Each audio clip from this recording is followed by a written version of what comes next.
Pas dekadash të asaj që mund të përshkruhet vetëm si politika katastrofike e kufive të hapur, Europa më në fund po zgjohet. Vendet që kanë marrë leksione nga elita progresiste, tani po ndërmarrin veprime definitive. I than mjaft migracionit.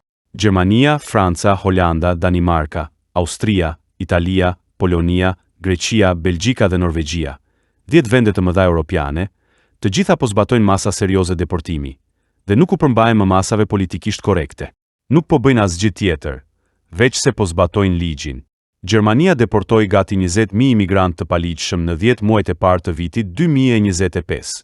Shkalla e deportimeve në Bashkimin Evropian u rrit nga 19% në 27%. Pas viteve dështimi, më në fund po dëbojnë njerëz që nuk kanë asnjë të drejtë ligjore të jenë në vendet e tyre. Shumë nga deportimet përfshin njerëz nga vendet me shumicë muslimane, Siria, Afganistani, Iraku, Pakistani.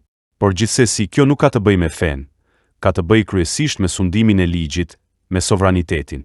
Në vitin 2015 Angela Merkel hapi kufit e Gjermanisë dhe mbi 1 milion refugjat vërshuan. Politikanët thanë se do të funksiononte, thanë se integrimi do të vinte natyrshëm, thanë se kushdo që e vinte në dyshim këtë, ishte fanatik. Por sot, Gjermania po angazhohet me një shoqëri paralele, që teksa paraziton dhe bën krime, gjermanët e mbajnë me benefite sociale. Ministri i Brendshëm gjerman tha se Gjermania dëshiron të deportojë rregullisht dhe sistematikisht imigrant, jo her pas here, jo kur të jetë politikisht e përshtatshme, por në mënyrë sistematike. Kjo është ajo që ndodh kur politikanët më në fund dëgjojnë qytetarët e tyre, në vend të elitave kozmopolite në Bruksel. Deportimi i muslimanëve kryesisht nuk është ksenofobi, pavarësisht asaj që thot CNN-i, por është realiteti. Qytetet europiane kanë parë ndryshime dramatike. Në lagje të tëra gratë nuk mund të ecin vetëm natën. Ndodhin sulme terroriste, vrasje, ka banda përdhunimi në vende si Rotherham në Mbretërinë e Bashkuar, ku autoritetet kishin frikë të ndiqnin penalisht kriminalët, sepse mund të quheshin racist. Kryeministrja daneze Frederikson tha se vendi i saj do të refuzonte të pranonte ata që vinin nga ajo që e quajti kulturë dominimi. Ajo nuk i kurseu fjalët, edhe pse nuk është ndonjë figurë e ekstremit të djathtë. Tashmë, edhe qendra e majtë në Europë e ka kuptuar se imigracioni i pakufizuar nga kultura të papajtueshme nuk funksionon. Danimarka është veçanërisht interesante. Ata po japin përparësi sigurisë së qytetarëve të tyre dhe identitetit të tyre kombëtar, përballë mendimeve të burokratëve ndërkombëtar. Dhe ky është sovraniteti. Kjo është ajo që duhet të bëjë çdo shtet komb. Vetëm muajin e kaluar, Gjermania kreu deportimin e parë në Siri, që nga viti 2011. Një kriminal i dënuar u fut në një aeroplan dhe u dërgua në Damask. Narrativa progresiste ishte që këta njerëz nuk do të mund të ktheheshin më kurrë, se do të ishte një dënim me vdekje për ta. Por ja që realiteti flet ndryshe. Pjesë të mëdha të Sirisë tani janë në paqe. Lufta civile ka mbaruar në shumicën e rajoneve. Jeta po kthehet në normalitet dhe Gjermania po punon drejt për drejt me qeverinë në Damask për të lehtësuar kthimet. Dhe le të shohim se cilët po deportohen. Nuk janë familje që janë integruar. Nuk janë njerëz që punojnë dhe kontribuojnë për vendin. Fokusi është së pari te kriminalët, njerëzit e dënuar për vepra të rënda penale, njerëzit që paraqesin kërcënime për sigurinë, pastaj azilkërkuesit e refuzuar. Ja dy pyetje që askush në median kryesore nuk dëshiron të përgjigjet. Pse vendet europiane duhet të presin njerëz që kanë ardhur ilegalisht, që u është mohuar azili përmes kanaleve të duhura ligjore, që kanë kryer krime dhe më pas kanë refuzuar të largohen? Çfarë detyrimi kanë këto vende për të strehuar përdhunues afgan apo antar të bandave siriane? Përgjigjja është e thjeshtë. Asnjë detyrim, zero detyrim. Holanda e ka quar këtë edhe më tej. Ata kanë hequr dorë nga strehimi i financuar nga shteti për azilkërkuesit e refuzuar. Ministrja e azilit tha se po mbështet deportimin, jo strehimin e subvencionuar.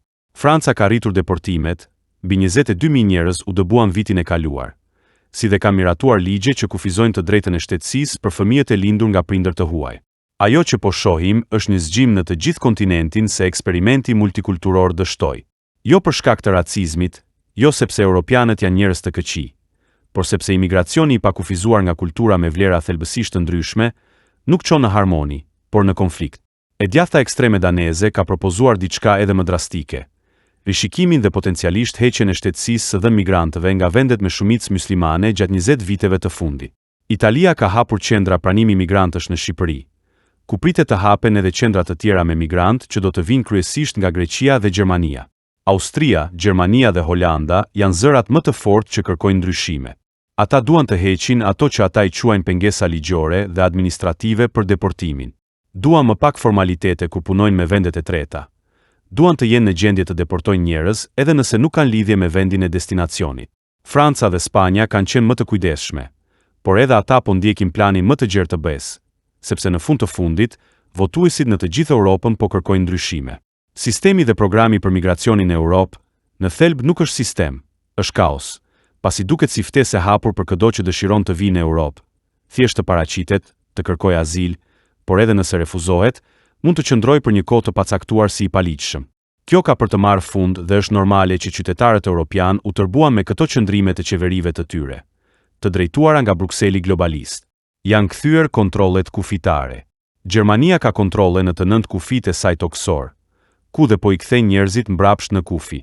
Holanda, Belgjika, Polonia, Greqia, të gjitha kanë rivendosur kontrolle kufitare. Gjermania po zbaton ligjet e saj të imigracionit me rigorozitet dhe përqindja më e madhe e deportimeve janë dhe do të përfshijë musliman. Në një moment, edhe multikulturalisti më i përkushtuar duhet të pranojë se diçka nuk po funksionon.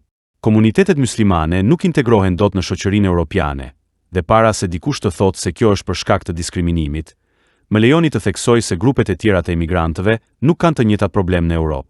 Imigrantët vietnamezë në Europë ja dalin mban, edhe filipinezët, por edhe indianët dhe kinezët. Pra, nëse do të ishte vetëm racizëm kundër të huajve, do të shikonim të njëjtat modele në të gjitha grupet, por diçka e tillë nuk faktohet. Problemi është përputhshmëria kulturore. Një i ri i rritur në Afganistanin rural, ku gratë janë pronë dhe ligji fetar zëvendëson ligjin civil, nuk integrohet dot në Berlin, për shembull. Apo një familje nga Siria, ku pranohen vrasjet për nder, nuk i përvetëson dot vlerat holandeze. Kjo nuk duhet të konsiderohet kontraverse për t'u thënë. E megjithatë, për vite me radhë, kushdo që e tha këtë u shkatërua. Politikan humbën karrierën e tyre. Gazetar u vun në listën e zezë. Akademik u pushuan nga puna. Censura ishte aq intensive sa njerëzit literalisht nuk mund të diskutonin problemet e imigracionit pa u quajtur islamofob.